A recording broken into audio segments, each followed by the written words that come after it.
jari kelingking dan juga jari manis. Ini saja dua jari yang diharuskan kepada orang lelaki untuk pakai cincin. 3 jari ni tak boleh pakai. Ingat, 3 jari ni tak boleh pakai. Dalam mazhab Syafi'i, tak boleh pakai cincin pada ketiga-tiga jari ni. Ada orang kadang-kadang pakai cincin tengah-tengah macam ni. Ini tak boleh pakai. Haram hukum dia. 3 jari ni tak boleh pakai. Paling ringan pun, sebahagian ulama menghukum-hukumnya makruh. Dan makruh yang tanzih. Makruh yang sangat dekat dengan hukum haram. Jadi tak boleh pakai. Mesti kena pakai salah satu daripada 2 jari ni. Allahumma salli ala Mustafa.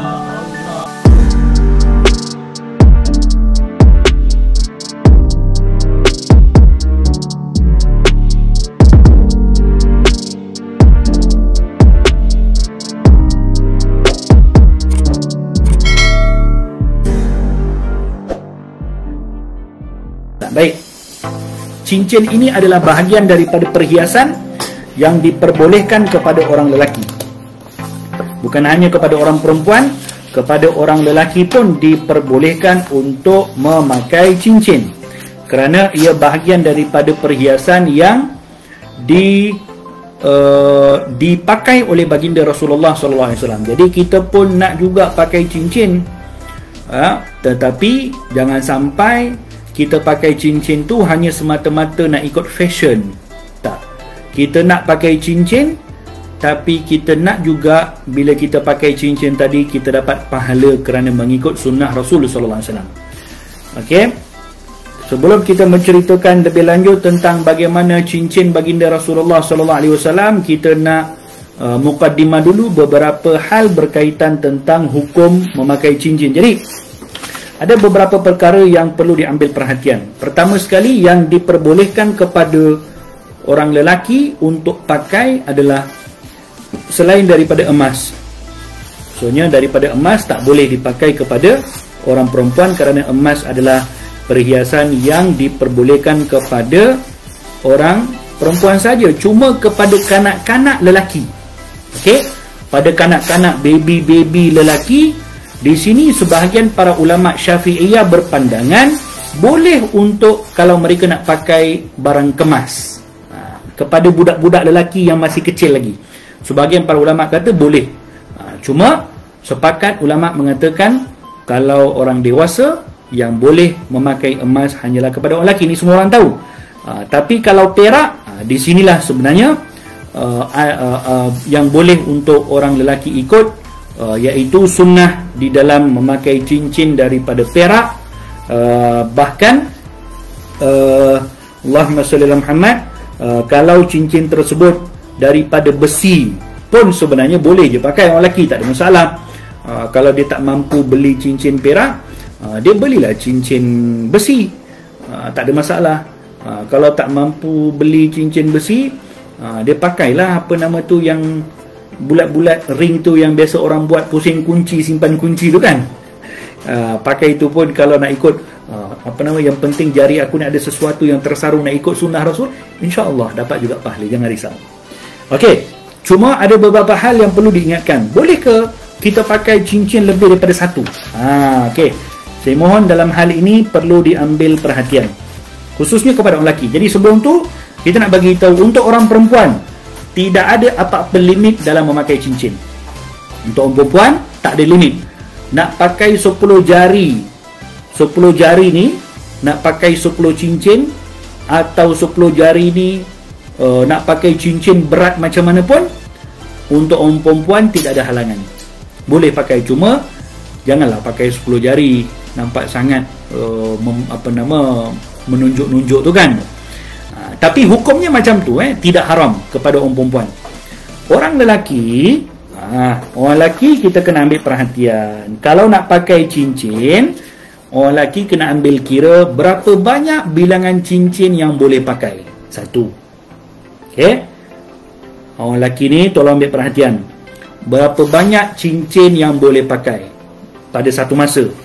Yang kedua, material yang boleh untuk dipakai cincin. Kemudian jari mana yang boleh untuk pakai cincin dan jari mana yang tak boleh pakai cincin. Semua ni kena ambil tahu. Kadang-kadang Kadang-kadang kita tengok ada orang pakai cincin, tetapi sayang sekali rupa-rupanya cincin yang dipakai itu tidak menepati syariat. Ada sampai membawa hukum haram pun. Jadi hari ini kita nak terangkan dengan lebih lanjut lagi mengikut hukum dalam mazhab kita. Yang pertama, berapa banyak bilangan cincin yang boleh dipakai oleh orang lelaki. Jadi dalam hal ini dibenarkan untuk memakai 2 bentuk cincin sahaja pada satu masa kepada orang lelaki. Ini kira paling maksimum. Paling maksimum hanya boleh pakai 2 bentuk cincin sahaja kepada orang lelaki. Itu pun yang diperbolehkan adalah satu cincin dipakai pada satu tangan, satu lagi cincin pakai pada satu lagi tangan.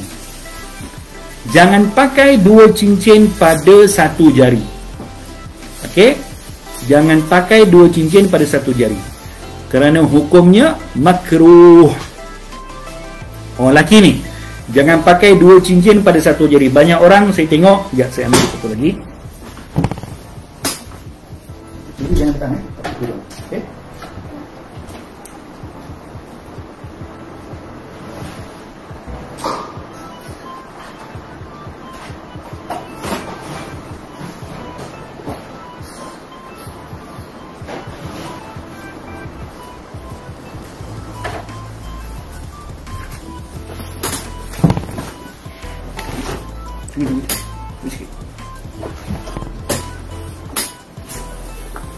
Okey, orang lelaki jangan pakai cincin macam ni. Nampak ni?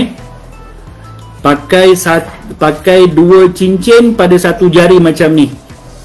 Ini hukumnya makruh. Hukumnya makruh. Yang boleh macam mana? Yang boleh adalah satu cincin pada satu tangan dan satu lagi cincin pada satu lagi tangan macam ni. Tangan kanan satu, tangan kiri satu. Ini yang harus hukumnya. Jangan pakai 2 cincin pada satu jari. Okey, kalau pakai satu cincin pada jari kanan, satu cincin pada jari kiri, ini boleh. Baik, ini dari segi hukum berbilang cincin. Jadi paling maksimum orang lelaki kalau nak pakai cincin, paling maksimum hanya boleh 2 saja, iaitu satu di tangan kanan, satu di tangan kiri. Yang kedua, jari yang diperbolehkan untuk memakai cincin. Hanya 2 jari ini sahaja yang boleh kepada orang lelaki pakai cincin. Okey? Orang lelaki hanya boleh pakai cincin hanya 2 ini sahaja. Ini dalam mazhab Syafi'i kita lah. Hanya 2 jari ini sahaja yang diperbolehkan untuk memakai cincin, iaitu jari apa nama? Jari apa? Jari kelingking dan juga jari manis. Ini saja 2 jari yang diharuskan kepada orang lelaki untuk pakai cincin. 3 jari ni tak boleh pakai. Ingat, 3 jari ni tak boleh pakai. Dalam mazhab Syafi'i tak boleh pakai cincin pada ketiga-tiga jari ni. Ada orang kadang-kadang pakai cincin tengah-tengah macam ni. Ini tak boleh pakai. Haram hukum dia. 3 jari ni tak boleh pakai. Paling ringan pun sebahagian ulama menghukum hukumnya makruh, dan makruh yang tanzih, makruh yang sangat dekat dengan hukum haram. Jadi tak boleh pakai. Mesti kena pakai salah satu daripada 2 jari ni. Okey, itu dalam mazhab kita, mazhab al-Imam Asy-Syafi'i radhiyallahu anhu wa arda. Kerana ada hadis Nabi pernah melarang Sayyidina Ali. Nabi pernah melarang Sayyidina Ali untuk pakai cincin pada 3 jari ni. Okey, Nabi pernah larang dalam hadis untuk pakai. Dan sekali lagi, ini adalah hukum kepada orang lelaki sahaja. Okey, adapun untuk orang perempuan tidak ada masalah. Nak pakai 10 jari tangan tak cukup, nak pakai 10 jari kaki lagi, ahlan wa sahlan, silakan saja, tidak ada halangan.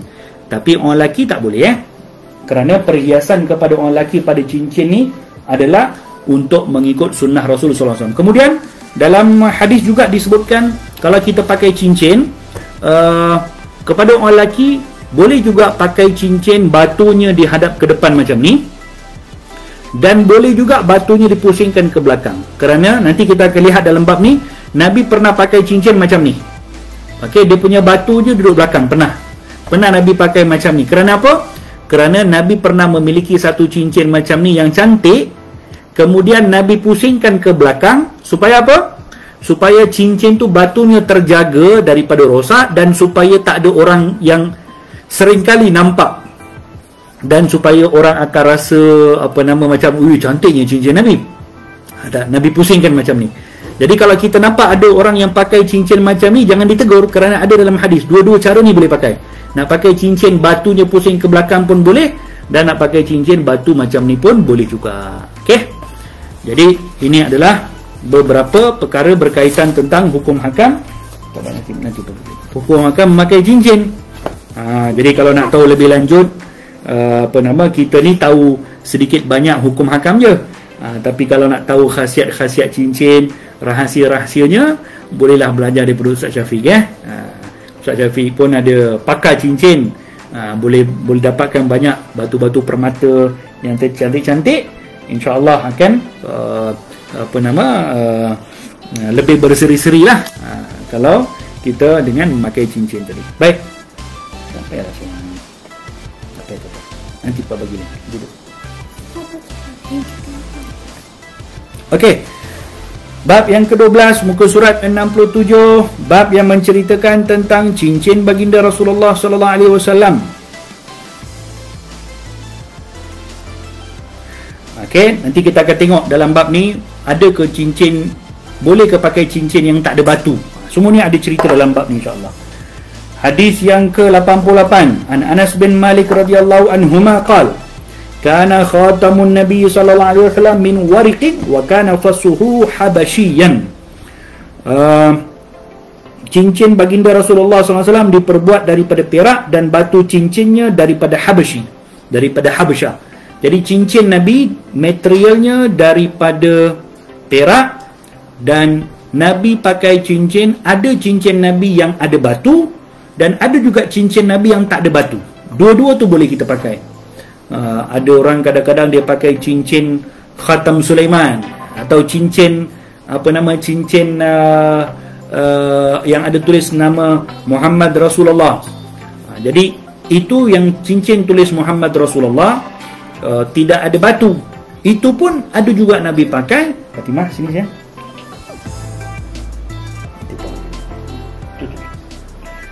Ada juga cincin yang Nabi pakai ada batu, dan ada juga cincin yang Nabi pakai tidak ada batu.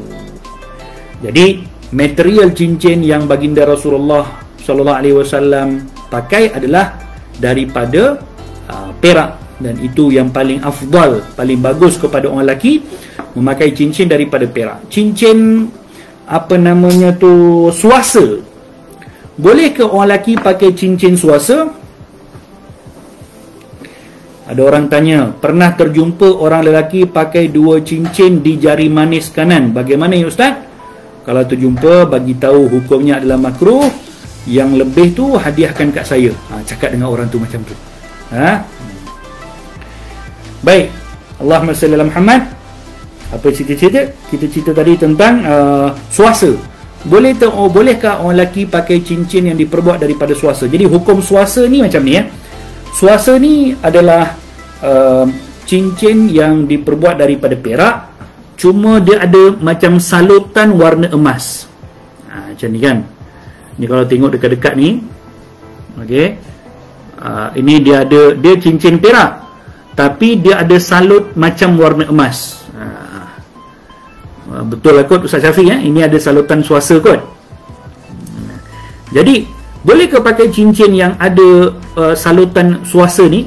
Boleh. Hukumnya harus kepada orang lelaki untuk pakai, tapi dengan syarat. Syaratnya apa? Syaratnya suasa tadi tu adalah hanya warna emas, di mana material emas tu tadi yang digunakan untuk menyalut cincin sehingga menjadikan warna emas, kalau dikeluarkan material emas tadi tu tidak bernilai, maksudnya terlalu sedikit. Dipanggil, kalau saya kata bukan suasa, krom. Ni krom lah ni. Tapi kalau yang suasa dia macam itulah. Okey, yang suasa dia adalah salutan daripada warna tu warna emas. Jadi jangan sampai material suasa tu dia cecair tu bercampur emas dan perak. Itu tak boleh. kalau cecair suasa tadi tu dia punya material dia emas campur perak kemudian digaulkan ke apa ke, itu tak boleh kerana emas tu sudah ada dia punya zat dia.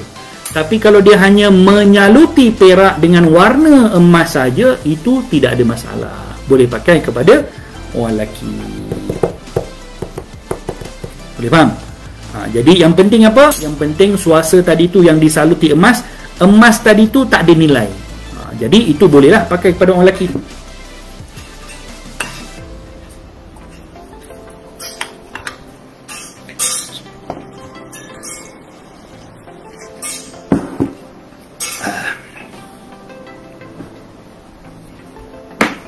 Baik, hadis yang seterusnya, muka surat 68. Sesungguhnya baginda Nabi SAW membuat cincin daripada perak. Baginda mengecop dengan cincin tersebut dan tidak memakainya. Jadi Nabi pernah memiliki satu cincin yang Nabi khaskan cincin tersebut bukan untuk dipakai tapi untuk cop, macam cop mohor Rasulullah. Dan cincin tersebut tertulis Muhammad Rasulullah. Cuma pernah nampak kan cincin tu kan ada tulis Muhammad Rasulullah. Kena ambil cincin lagi ni.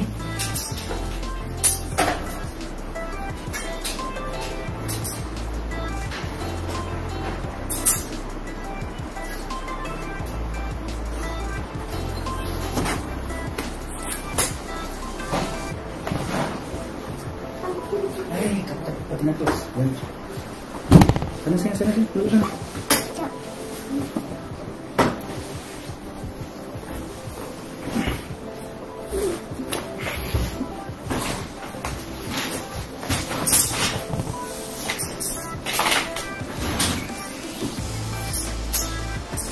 Jadi Nabi pernah memiliki cincin yang digunakan untuk cop.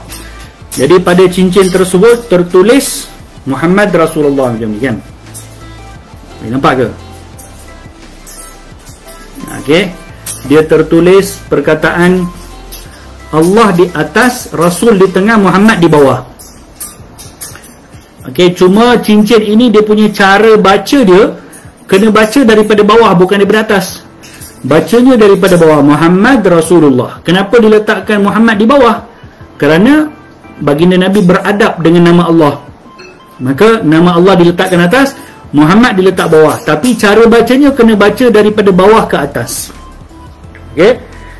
Jadi demikian cincin yang digunakan oleh Nabi. Dan cincin yang tertulis Muhammad Rasulullah ni, ada cincin yang Nabi pakai juga dan ada yang Nabi gunakan untuk cop. Dua-dua pun ada juga. Nanti kita akan tengok. Kemudian hadis yang ke-90 daripada Anas bin Malik, muka surat 68.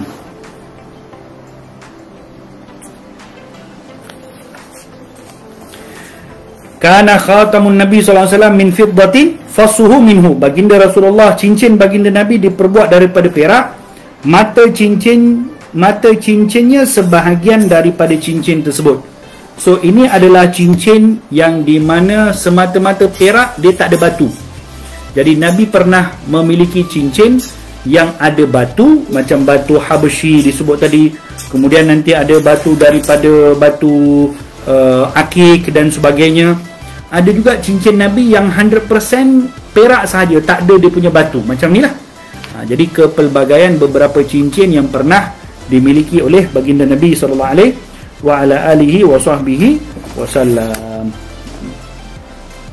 Kenapa Nabi punya cincin yang digunakan untuk cop tadi tu? Itu macam bila mana ada urusan-urusan rasmi lah. Nak bagi tahu Nabi juga tahu urusan diplomatik ni. Jadi zaman dulu orang-orang yang daripada luar, kiriman-kiriman daripada raja-raja Rom, Parsi dan sebagainya, kalau ada urusan-urusan rasmi, maka mereka akan ada cop mohor. Dalam surat-surat yang mereka tulis akan ada cop. Jadi sahabat memberitahukan kepada Nabi, ya Rasulullah, buatlah cop untuk menunjukkan ini adalah cop mohor rasmi Rasulullah. Maka Nabi pun suruh mengukir cincin yang tertulis Muhammad Rasulullah tadi.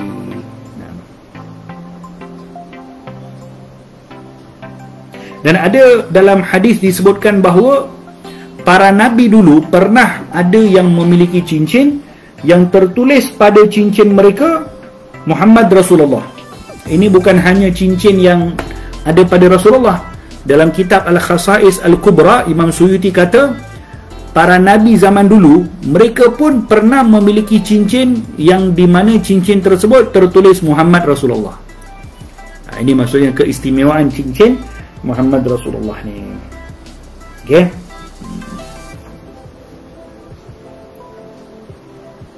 Baik. Seterusnya muka surat 68 hadis yang ke-91. An Anas bin Malik qala lamma arada Rasulullah sallallahu alaihi wasallam an yaktuba ila al-ajam qila lahu innal ajam la yaqbaluna illa kitaban alaihi khatam fastana'a khataman ka'annani anzuru ila bayadihi fi kaffi. Daripada Sayyidina Anas bin Malik mengatakan ketika Rasulullah sallallahu alaihi wasallam hendak menulis surat kepada orang ajam. Orang ajam ni maksudnya menulis surat kepada pembesar-pembesar, raja-raja yang bangsa asing selain orang Arab. Jadi seorang memberitahu kepada baginda bahawa orang ajam ini, bangsa-bangsa luar, mereka tidak mahu menerima surat melainkan surat itu mempunyai ukiran cop, surat yang ada cop rasmi. Maka baginda membuat cincin yang ada cop tadi tu, yang ada cop mohor tadi tu, untuk urusan-urusan rasmi baginda Rasulullah SAW. Dan terkadang Nabi pakai juga cincin yang tertulis Muhammad Rasulullah. Jadi secara khusus tentang cincin khatam Nabi tu, cincin yang tertulis Muhammad Rasulullah ni, ada disebutkan pada hadis yang ke-92 daripada Anas bin Malik radhiyallahu anhu wa arda. Kana naqshu khatami Rasulillah sallallahu alaihi wasallam Muhammadun satrun wa rasulun satrun wallahu satrun. Dia kata Anas bin Malik radhiyallahu anhu arda, ukiran cincin baginda Rasulullah adalah Muhammad satu baris, Rasul satu baris, Allah satu baris. Jadilah Muhammad dekat bawah satu baris, kemudian Rasul dekat tengah-tengah, Allah dekat atas. Ini tertulisnya cincin Rasulullah macam ni, Muhammad Rasulullah.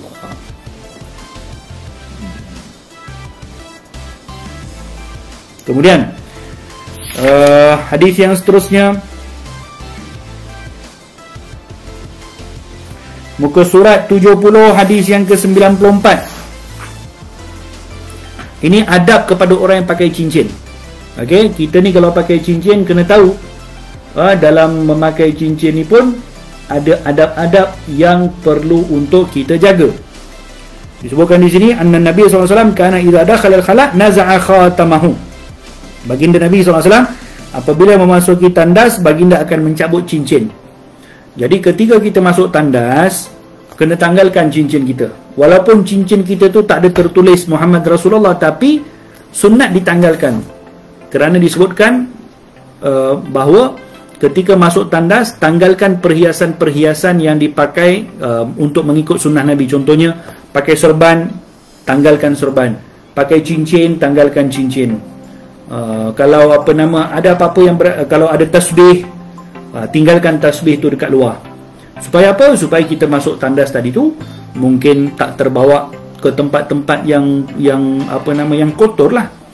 Jadi ulama-ulama dulu, dan saya sendiri pernah melihat sekian ramai daripada ulama-ulama kita yang ketika saya teman mereka pergi situ pergi sini, jadi kalau mereka masuk tandas, mereka tak akan pakai serban. Jadi kalau serban tu kalau boleh ditanggal akan ditanggal, ataupun kalau tidak, mereka akan letakkan kopiah khas untuk penutup kepala khas untuk pergi ke tandas. Hatta kopiah, sebahagian daripada ulama-ulama sufi di Turki, mereka takkan pakai kopiah yang masuk tandas untuk pakai untuk solat, tak pakai. Sampai macam tu mereka punya adab. Jadi mereka ada simpan satu macam kopiah berwarna khas untuk hanya dipakai tutup kepala ketika masuk ke dalam tandas. Kalau di Mesir, ada sebahagian ulama-ulama kami, masyayikh kami di Mesir, mereka akan letakkan macam topi dekat tandas rumah tu. Dekat luar dinding tandas tu akan digantungkan macam topi. Jadi siapa saja yang nak masuk, dia akan ambil topi tu, letak dekat kepala. Masuk, kemudian keluar, letak balik. Kalau di India, di tempat kami di Kerala di India, di masjid-masjid biasanya akan diletakkan topi yang diperbuat daripada tikar mengkuang. Okey, topi yang diperbuat daripada tikar mengkuang, dia akan letak banyak-banyak dekat luar tempat wuduk tu. Jadi untuk apa? Untuk orang ambil topi tu pakai kalau nak pergi tandas, kemudian keluar dia akan buka letak balik lah. Kalau dah buat daripada tikar mengkuang, siapa yang nak rembat? Tak ada orang nak pun. Tapi dia buat macam tu semata-mata orang dapat pahala masuk ke dalam tandas, biar tutup kepala. Faham? Jadi cuba kita amalkan, masuk ke tandas, tutup kepala. Kalaupun waktu itu kita tak ada kopiah selain daripada kopiah capal ni, okeylah, tak ada masalah.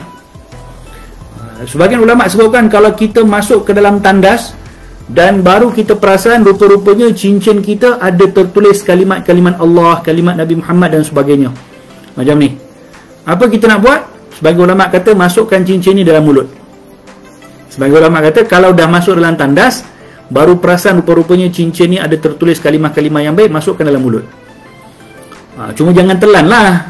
Masuk tu maksudnya simpan dalam mulut. Sebagian ulama mengatakan demikian. Dan demikian juga ketika kita pakai cincin, waktu kita makan, buka cincin kita, pakai ke tangan kiri. Jangan makan dengan tangan yang bercincin. Ada cincin ni, walaupun cincin tu adalah cincin batu biasa, tak ada tulis kalimah Allah, tak ada gambar capal, tak ada apa, tapi biar kita tanggalkan cincin tadi tu, pakai ke tangan kiri sekejap. Cuma jangan pakai dua macam ni lah, pakai satu je. Okay? Pakai ke tangan kiri sekejap. Supaya apa? Supaya bila kita makan tadi, kita punya tangan ni, cincin kita ni tak terkena dengan sisa-sisa makanan. Jadi kan cincin yang kita pakai tu kan dengan niat satu perhiasan untuk ikut Rasulullah. Faham jadi ini beberapa adab. Dan ketika kita memakai cincin, kita niatkan dengan memakai cincin tadi tu pertama sekali untuk mengambil perhiasan yang diperbolehkan dalam agama. Khuzu zinatakum inda kulli masjid, kan disebutkan dalam Quran, ambillah perhiasan kalian setiap kali kalian nak pergi ke masjid. Jadi kita ni ada perhiasan yang diperbolehkan, maka kita pakai cincin untuk berhias, dan kita memakai cincin tadi tu untuk berhias yang diperbolehkan dalam syariat. Jadi maksudnya di sini kita beramal dengan ayat Quran ketika kita memakai cincin. Nampak? Jadi biar ada niat macam tu. Kita pagi-pagi dah siap-siap apa semua, nak pergi keluar, nak pergi mana, ambil cincin, kita pun ambil cincin, kita sarung. Waktu itu kita berniat, saya pakai cincin ni untuk ikut perintah dalam Quran. Allah sebut ketika mana nak pergi ibadat, biar pakai perhiasan. Kemudian niat juga apa? Untuk mengikut sunnah Nabi SAW, untuk menampakkan image identiti orang yang mengambil perhatian terhadap sunnah Rasulullah. Dan dengan niat-niat apapun yang diniatkan oleh orang-orang soleh ketika mana memakai cincin. Jadi banyak sebenarnya perihal-perihal berkaitan tentang cincin. Banyak para ulama yang mengarang kitab khusus pun di dalam bab cincin. Supaya apa? Supaya diambil perhatian. Baik. Terus muka surat 71, hadis yang terakhir daripada bab cincin.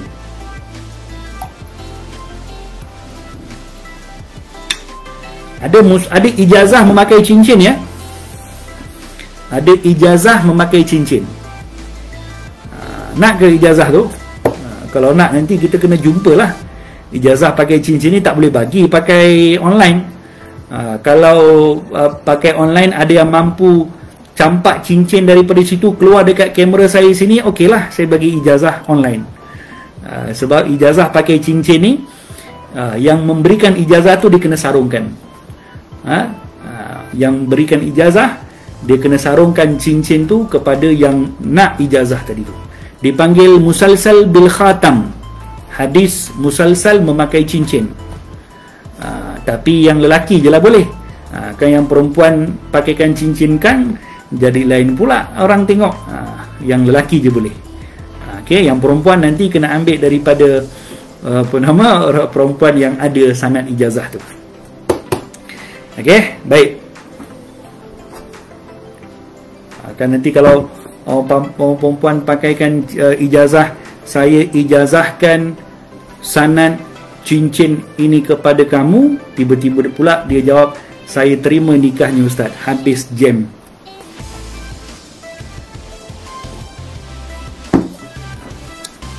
Okey. Muka surat 71, hadis yang ke-95, hadis yang terakhir daripada bab khatam, bab cincin. Daripada Abdullah ibnu Umar radhiyallahu anhuma qala ittakhadha Rasulullah sallallahu alaihi wasallam khataman min wariqin fakana yadihi thumma kana fi yadi Abi Bakar wa yadi Umar thumma kana fi yadi Uthman hatta waqa'a fi bi'ri Aris naqshuhu Muhammadur Rasulullah. Daripada Abdullah bin Umar radhiyallahu anhuma berkata, baginda Rasulullah sallallahu alaihi wasallam membuat cincin daripada perak. Cincin itu berada di tangan baginda sallallahu alaihi wasallam, kemudian di tangan Sayyidina Abu Bakar, kemudian di tangan Sayyidina Umar, kemudian di tangan Sayyidina Uthman, sehinggalah cincin tersebut jatuh di telaga Aris. Cincin itu berukir kalimah Muhammad Rasulullah. Okey, faham ni? Maksudnya di sini baginda Rasulullah pernah mempunyai cincin yang tertulis Muhammadur Rasulullah tadi tu. Selepas itu Nabi berikan cincin tersebut kepada Sayyidina Abu Bakar. Okey, Nabi berikan cincin tersebut kepada Sayyidina Abu Bakar. Kemudian lepas Sayyidina Abu Bakar, diberikan cincin tersebut kepada Sayyidina Umar. Sayyidina Umar pula pakai cincin Rasulullah. Kemudian selepas Sayyidina Umar, diberikan pula kepada Sayyidina Uthman cincin Rasulullah tadi. Kemudian pada zaman Sayyidina Uthman, cincin Rasulullah yang tertulis Muhammadur Rasulullah terjatuh dalam telaga Aris, hilang terus. Jadi waktu itu Sayyidina Uthman sedang duduk di tepi telaga, dan telaga Aris ini adalah telaga yang dibina oleh seorang Yahudi. Jadi Sayyidina Uthman tengah duduk di tepi telaga, dia pun tanggalkan dia punya cincin, dan cincin itu adalah cincinnya Rasulullah. Bila tanggalkan, tiba-tiba cincin tadi itu terjatuh dalam telaga. Sayyidina Uthman kerahkan ramai orang untuk cari cincin tersebut, tetapi akhirnya cincin tersebut tidak pun dijumpai. Jadi nak bagi tahu di sini, cincin Rasulullah diwarisi kepada satu orang kepada satu orang yang lain. Kenapa diwarisi? Kerana mempunyai keberkatan, kerana itu cincinnya Nabi Muhammad SAW, dan para sahabat pun mengambil keberkahan daripada cincinnya Rasulullah. Dan Allahumma salli ala Muhammad wa ala ali Muhammad. Dan dikatakan bahawa setelah daripada cincin Rasulullah hilang daripada tangan Sayyidina Uthman, berlaku banyak masalah kepada umat Islam waktu itu, hatta berlaku permasalahan juga di dalam khilafah Sayyidina Uthman bin Affan. Berlaku permasalahan selepas daripada cincin Rasulullah hilang daripada simpanan Sayyidina Uthman, ataupun hilang daripada baginda Rasulullah sallallahu alaihi wasallam.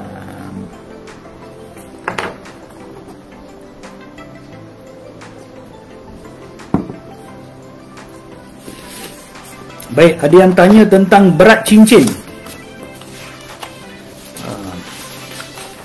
Ada tak perbahasan tentang berat cincin? Ada ya. Dalam mazhab kita, berat cincin bergantung kepada adat atau dipanggil uruf setempat. Jika melebihi daripada adat yang kebiasaan dipakai pada masyarakat tempat kita, maka itu dianggap sebagai membazir. Ini hukum yang paling ringan dalam berat cincin adalah dalam mazhab kita, mazhab Imam Syafi'i. Jadi hukum berat cincin bagi orang lelaki ni macam mana? Mengikut kebiasaan orang pakai cincin, adat kita macam mana. Jadi kita jangan pula pakai cincin ikut adat orang, katakan orang Mongolia contohnya lah. Manalah tahu kan orang Mongolia dulu ada pakai cincin, katakan berat satu cincin ni 500 gram contohnya kan, contoh. Jadi itu bukan kita punya adat, maka jangan pakai, itu akan dihukum membazir. Dalam mazhab Syafi'i, hukum berat cincin itu hanya bergantung kepada adat. Okey. Kemudian kalau ulama-ulama lain ada juga berpendapat lah, kalau dalam mazhab Hanafi contohnya, lebih kurang 4 gram. Paling disebutkan 4 gram. Kemudian kalau dalam mazhab Maliki 3.1 gram. Cuma dalam mazhab Syafi'i tidak disebutkan berapa gram, cuma disebutkan ikut kepada adat. Jadi kalau adat kita mengatakan kalau kita pakai cincin tu orang tak terkejut. Ukuran adat dia macam tu lah. Kalau kita pakai cincin tu kalau orang tak terkejut, so okey lah, fine. Maksudnya itu adalah mengikut kepada standard adat tempatan kita. Jadi itu dari segi berat cincin. Okey, so tak ada masalah lah kalau nak pakai cincin macam mana pun. Yang penting mengikut berat. Baik, Allahumma salli ala Muhammad wa ala ali Muhammad. Bab yang ke-13, bab yang menceritakan tentang baginda Nabi memakai cincin di tangan kanan. Okey, kita tengok, kita baca beberapa hadis daripada bab yang ke-13. Hadis yang ke-96. An Syarik bin Abdullah mengatakan bahawa an Ali bin Abi Talib anna Nabiy sallallahu alaihi wasallam kana yalbasu khatamahu fi yaminih.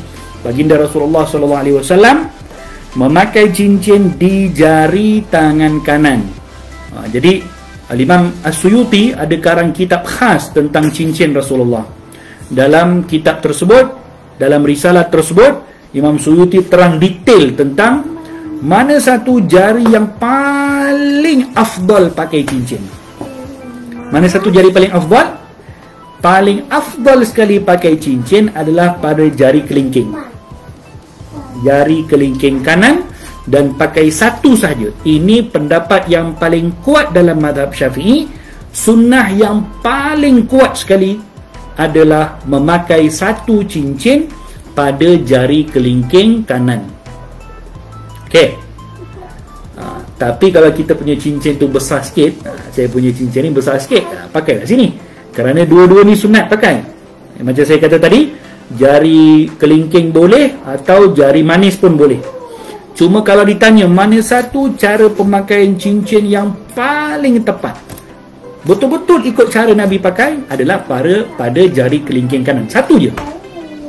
Tapi yang lain-lain pula macam mana? Yang lain-lain pula adalah Nabi mengizinkan untuk pakai. Macam jari manis, Nabi izinkan untuk pakai. Jari kelingking kiri, Nabi izin untuk pakai. Jari manis kiri, Nabi izin juga untuk pakai.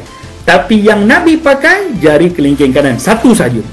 Jari kiri tak pakai apa-apa, jari kanan saja pada jari kelingking. Ini kata Imam Suyuti pendapat yang paling kuat di dalam mencontohi cara baginda Rasulullah di dalam memakai cincin.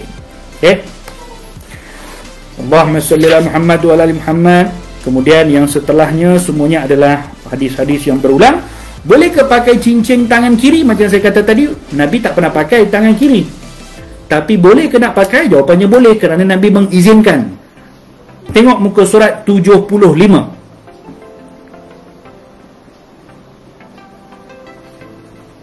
Tengok muka surat 75, hadis yang ke-103. An Ja'far bin Muhammad an abihi qala kana al-Hasan wal Husain yatakhattama fi yasarihima. Sayyidina Hasan dan Sayyidina Husain, kedua-dua orang cucu baginda Rasulullah, memakai cincin di jari tangan kiri mereka. Jadi hadis ini menunjukkan bahawa boleh untuk memakai cincin pada jari tangan kiri, kerana Sayyidina Hasan dan Sayyidina Husain takkan buat kalau ianya dilarang oleh Nabi. Jadi boleh pakai, harus untuk pakai pada tangan kiri, iaitu pada dua jari, salah satu daripada dua jari ini.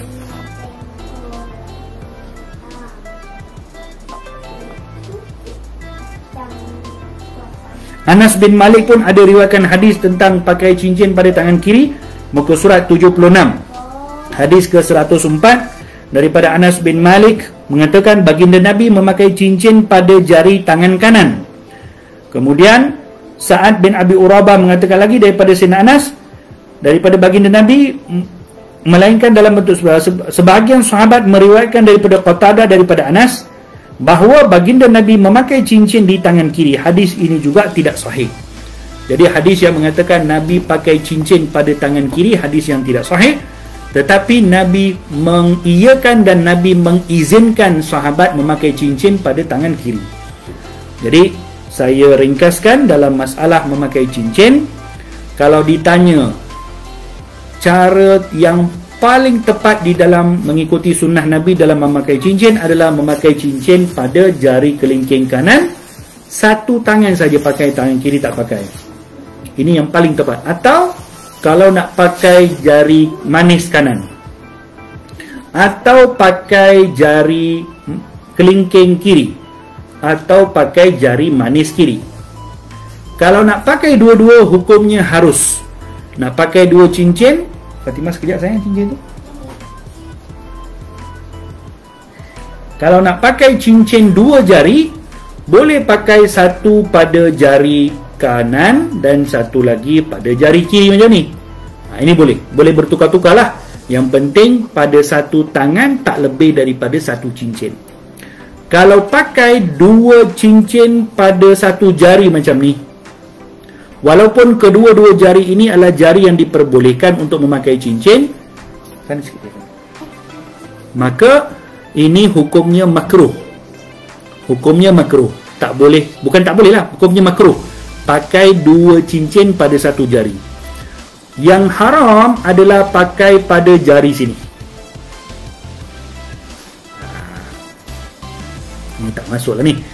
Contohnya macam ni, ada orang pakai pada jari telunjuk. Ini hukumnya haram. Orang lelaki lah tak boleh pakai. Okey. Atau pada jari tengah, tak boleh. Cuma ini pendapat dalam mazhab Syafi'i ya. Kalau ada pendapat dalam mazhab yang lain, Allahu a'lam, kita tidak tahu.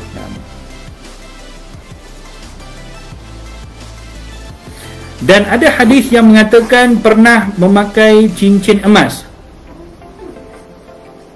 Cuba tengok hadis yang terakhir sekali dalam bab ni, muka surat 77 hadis ke 105. Ani bin Umar qala ittakhadha Rasulullah sallallahu alaihi wasallam khataman min dhahabin fakana yalbasuhu fi yamini fattakhadha an-nas khawatiman min dhahabin fatarahahu an-nabi wa qala la albasuhu abadan fataraha an-nas khawatimahum. Baginda Rasulullah membuat sebentuk cincin daripada emas. Baginda memakainya di jari tangan kanan. Lalu orang ramai juga membuat cincin daripada emas. Kemudian baginda mencampakkan, membuang cincin emas tersebut dan bersabda, aku tidak akan memakainya lagi buat selama-lamanya. Orang ramai pun mencampakkan cincin emas mereka. Okay, hadis ini saya nak jelaskan dengan detail. Ada sebagian orang yang membaca hadis ini separuh saja, iaitu dibaca apa? Baginda Rasulullah membuat cincin daripada emas, baginda memakai di jari tangan kanan. Memang betul hadis, Imam Tirmizi riwayatkan. Tapi jangan baca hadis tu separuh. Hadis ini lebih panjang. Dan Nabi pernah membuat cincin daripada emas dan Nabi pernah pakai pun. Tapi ketika Nabi pakai tu, waktu itu belum lagi turun hukum haram kepada lelaki untuk pakai emas. Faham? Waktu itu belum lagi ada hukum haram kepada kaum lelaki untuk pakai emas. Jadi Nabi pernah membuat cincin daripada emas dan Nabi pakai. Tapi setelah itu Allah Ta'ala turunkan ayatul Quran untuk melarang orang lelaki memakai emas. Maka Nabi pun tanggal dan Nabi buang. Buang tu maksudnya bukanlah buang kat longkang, maksudnya tanggalkanlah, tak pakai lagi dah, bagi kat isteri ke apa ke macam tu. Jadi di sini kita perlu faham apakah sebenarnya konten hadis. Rasulullah pernah memakai cincin emas. Biar baca sampai habis dan faham. Jangan sampai ada orang baca hadis ni separuh lalu dia kata, Nabi boleh pakai cincin emas, takkan saya tak boleh? Kena faham dulu supaya tidak tersalah di dalam mengambil hukum.